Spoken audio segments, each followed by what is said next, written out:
Bismillahirrahmanirrahim. Assalamualaikum warahmatullahi wabarakatuh. Hello teman-teman semuanya. How are you doing all? Apa kabar semuanya teman-teman?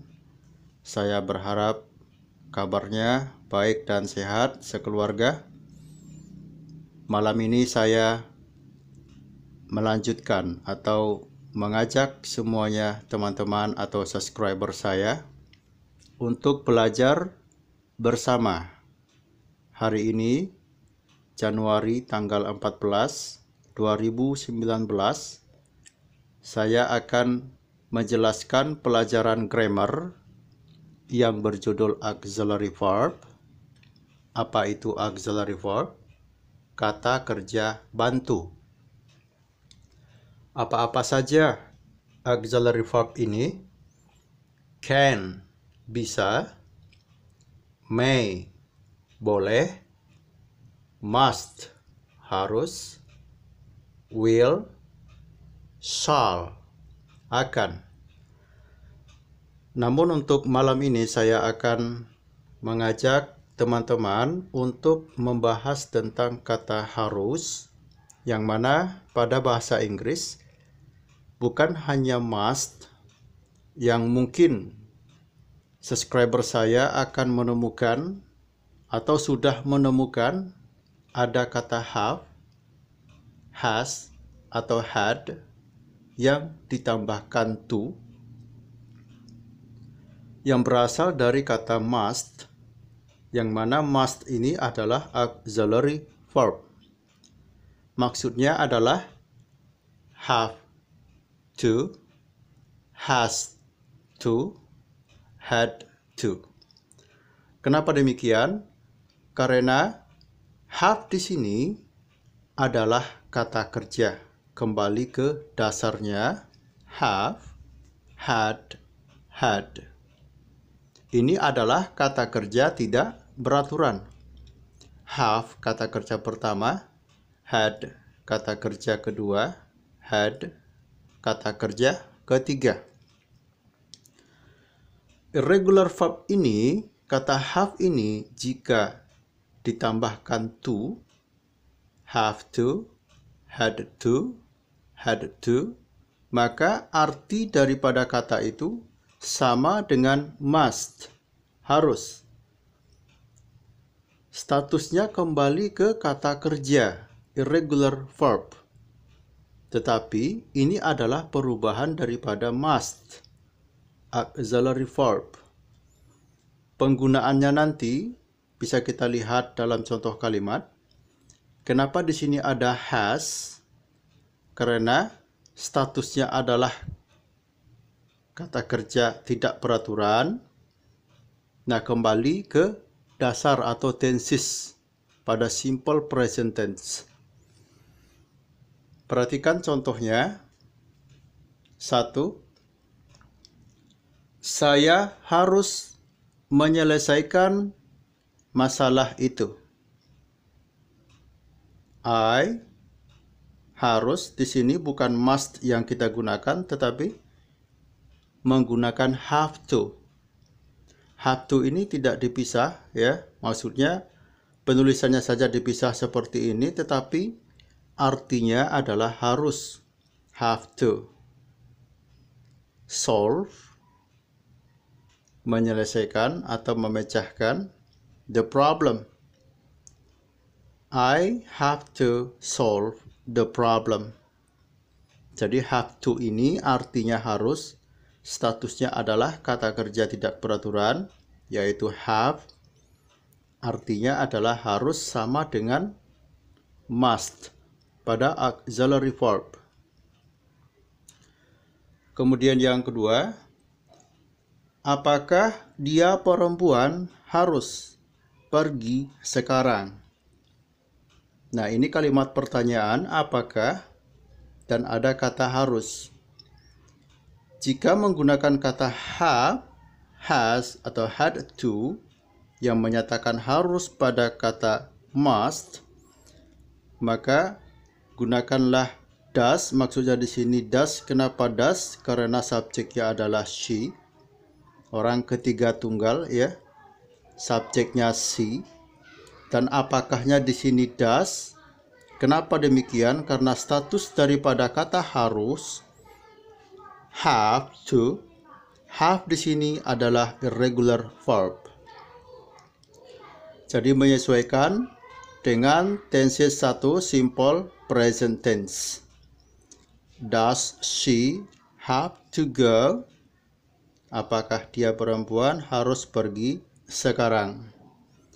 Karena sudah kembali ke simple present tense, kata sekarangnya yang menyatakan waktunya adalah tenses pada simple present does. Jika kita menggunakan kata must, maka apakah di sini adalah must? Must she go? Tetapi karena kita membahas tentang penggunaan have to, has to, yang mana ini adalah irregular verb, kembali ke dasar, statusnya kata kerja, maka kembali kita menggunakan aturan tenses pada simple present tense. Does she have to go? Apakah dia perempuan harus pergi sekarang? Kemudian yang ketiga, kamu tidak harus datang malam ini. You don't have to come tonight. Jadi kata have di sini adalah verb, kata kerja tidak beraturan, maka di sini menggunakan don't. Bukan berarti di sini have adalah mempunyai. Bukan berarti have di sini adalah perfect, kata sudah.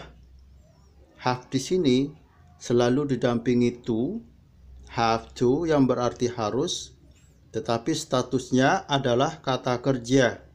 Makanya di sini kata tidaknya digunakan do not atau don't.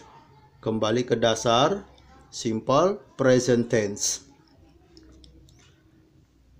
Yang keempat, dia laki-laki harus berbicara kepada saya. He has to speak to me. Kenapa di sini has to? Karena he adalah subjek tunggal, maksudnya orang ketiga tunggal. Jika masih ingat pelajaran sebelumnya saya jelaskan, untuk has ini pasangannya adalah he, she, it, dan have pasangannya adalah I, you, we, they. Kembali mengingat pelajaran simple present tense. Kenapa demikian? Karena kata have to, has to, dan had to ini statusnya adalah irregular verb. Bagaimana dengan had to? Had to. Ini untuk digunakan pada kalimat past tense. Bagaimana caranya? Jika seandainya nomor 1 ini adalah waktu kemarin, saya harus menyelesaikan masalah itu kemarin, maka di sini tidak digunakan have, maka gunakanlah had. I had to solve the problem yesterday. Begitu juga selanjutnya, nomor 2, jika kata sekarang diganti 1 minggu yang lalu, maka kata does akan berubah menjadi did. Dan have-nya tidak berubah, karena sudah ada did yang menyatakan waktu lampau atau seminggu yang lalu. Kemudian yang ketiga, yang diganti adalah don't-nya menjadi didn't jika keterangan waktu pada kalimat nomor 3 ini dibuat 1 bulan yang lalu atau kemarin. Bukan kata have-nya yang diganti, tetapi kata don't-nya diganti menjadi didn't. Kemudian yang keempat, dia harus berbicara kepada saya. Jika waktunya di sini bukan sekarang, tadi malam, maka kata has di sini harus berubah menjadi had. He had to speak to me last night. Dari mana datangnya had ini? Dari sini. Have, had, had. Oke, sekian. Semoga apa yang saya jelaskan mudah dipahami dan bermanfaat untuk semua teman-teman. Silakan dibagikan di media sosial, kiranya bisa kita membantu atau berbagi ilmu kepada teman-teman yang lain, supaya teman-teman yang lain juga bisa berbicara dan menulis bahasa Inggris. Jangan lupa like-nya, dan bagi teman-teman yang belum subscribe, silakan subscribe jika ingin memiliki ilmu bahasa Inggris, berbicara dan menulis. Terima kasih sudah mampir ke channel saya. Jika ada yang ingin bergabung di grup Raja English Course atau Raja English Community, hubungi WhatsApp saya 0813 7818 6445. Sekian, terima kasih. Assalamualaikum warahmatullahi wabarakatuh.